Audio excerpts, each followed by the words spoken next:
hope you're doing well. Happy 2020. I liked somebody's post. They made the comment that, you know, there's a lot of people that make all these New Year's resolutions and the only goal that they have is to remember to write 2020 instead of 2019.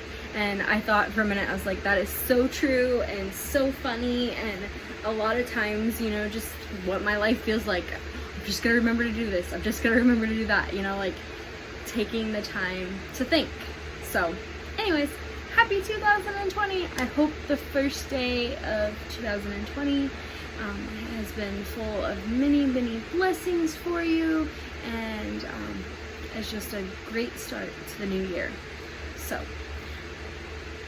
I've been looking back at my other videos and just, you can see how many people have watched them, and part of me was like, is it even, you know, worth it? Should I do this? But then I looked at it, like, it seems like there's consistently about 10 people that watch the videos, and I was like, you know what? Even if it's just for those 10 people, even if it's just for like my grandma and my mom and whoever else is watching it, like, it's worth it. Because like I said before, the reason that I made this channel is to communicate with you guys since we're overseas, and to give you a glimpse into our lives here, because you're not here with us every day. You know, it's not like you can just walk down the street, like I've said before, and say, hey, how are things going? You can't, you know, walk into our home and you don't know or maybe understand exactly what a missionary's life is like. And the main goal I have is to show you we're just like everybody else. We have the same struggles, we have the same issues, and that's not always something that is said. I feel like a lot of times newsletters come off as, you know, listing all these great and wonderful things, and oh, we've had this many people come to church, and oh, we won this many souls, and whatever. And that is part of it if you're like a church planning missionary, like if that's your job, but not all of us are. And there's not that many recent missionary stories that have been written. And if you know me, English, like, I can speak it, but don't ask me to write it. So my grammar skills, my writing skills, not there. And so when I figured that out, that I could explain our story and tell our story through video, I was like, hey, that is something I can do. I might not be the best at it, but I'm definitely better at it than writing it down in a book. And yeah, that's just writing and grammar and English, that's just all very stressful to me, and is not my strong suit. So I figured that I will tell our story through video. And so with that, I just want to say thank you to those that have been consistently watching our videos, and those that have commented, yes, thank you for sharing your story, thank you for inviting us into your life. And that means a lot, you know. I know realistically that we'll never get enough people to watch the videos to even make anything off of it. We don't make anything off of it. I think you have to have at least 1,000 subscribers, if not 2,000 or something, to even like make $100 a year. And so we have like 26 people that are subscribed. So thank you so much for those 26 people. But I just want you to know, like, I'm not making these videos in hopes, I do hope you'll watch them, but I'm not like counting on the fact of, oh, if I keep making videos, we'll eventually have this many people and then we can eventually make money off of it. Like, that's not the goal. The goal is to share our lives and to show you that we are just like you guys, and to hopefully help you feel connected to our family, especially, you know, when we're not able to be there for Christmas and New Year's and birthdays and things. Like, yeah, that you can just feel like you're a part of our lives. So, all that to say, In yesterday's video, I said one of the reasons that we are not staying up late is the likelihood of little kids sleeping in is very unlikely. But here's the thing. They slept in until 7:30. Thomas slept in until 7:30, and the girls even slept a little later. I was like, wow! And so that was exciting. Another thing that was really exciting is on New Year's, they don't allow fireworks or anything, so everybody honks their horn and makes all this noise. That noisiness and stuff last night was not as long as it normally is, and so that was a blessing in itself.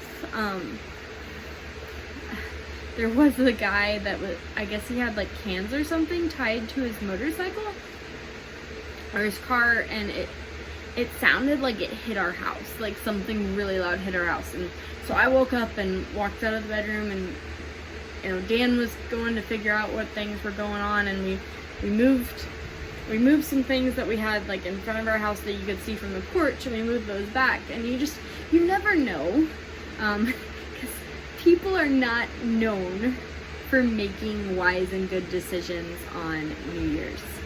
With that being said, I thought it was really cool to hear one of our babysitters, she shared what they do for New Year's. And I thought that was really special, especially when her dad and mom were living. She is the youngest or second youngest of like 12 or 13 kids. And so, unfortunately, her parents are no longer living. But when her parents were living, they would get together and they would, her dad would do a little testimony or a sermon and read out of the Bible. They would sing, they would worship, they would pray, they would eat together. It was like a church service for their family. And I thought that was so special and so neat to hear about. You know, you hear about what a lot of people do in the United States, and with the drinking and the partying and yeah, let's just get together, and it's more of a family thing here. And I think that's so special. And the fact that, you know, there's churches that bring it back to the Lord and saying, hey, we're going to get together as a church family and we're going to fellowship and worship and things. And I think that's really neat that they do that, you know, and that it's focused on who it should be. And it's, yeah, that's just so special. She did say that there are some people that are adopting the more Western ways of things, which is sad to hear. It's really neat when a culture keeps their culture, you know, and sticks to their heritage and doesn't feel like, oh, well, the United States is the best, and so we have to adopt to what they're doing. And so that was kind of hard to hear. But it was neat to hear that her family in particular is sticking to these traditions and glorifying the Lord and staying focused on Him. And yeah, anyways, that was really neat of her to share. And so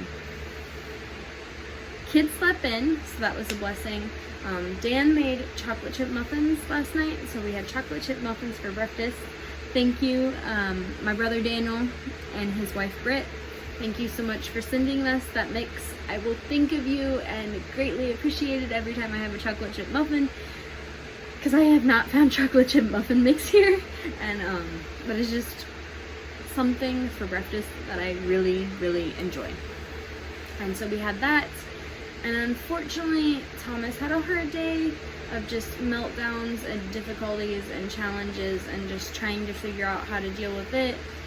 And so eventually I just took him to the playground. I said, you know what, Thomas, let's just get out of the house. And so I left the twins with Daniel, and Thomas and I went to the playground.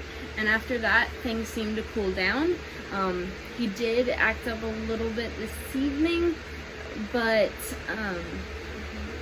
I'm learning that outside time for him is really important. Whether going on a walk or going to the playground, just getting out and having one-on-one time, having time where he can just run, having time where he's not told, you know, hey, that's the twins, or hey, don't do that, or this. Just a lot of just getting out and having that freedom. The book I'm reading is talking about the less we can say no, the better, because eventually, like, they're just gonna expect the no, and the no gets to the point where it's not as powerful. So if you can compromise or just redirect, really trying not to be as physical with discipline and just talking through things. And yeah, anyways, I'm learning, we're growing. I figure I'll have this parenting thing down. Never. That's, yeah, it's always gonna be learning and growing, because each stage looks different. And so yeah, today was okay. Like I said, it was hard with Thomas. The girls are learning and growing. We're continuing to figure things out with them. And yeah, so I'd say we had an okay first day of 2020 and the first day of January. So I hope you all do too. I hope that it's full of many blessings, and I hope that you have found some encouragement in this video. And we'll talk to you next time. Bye. God bless.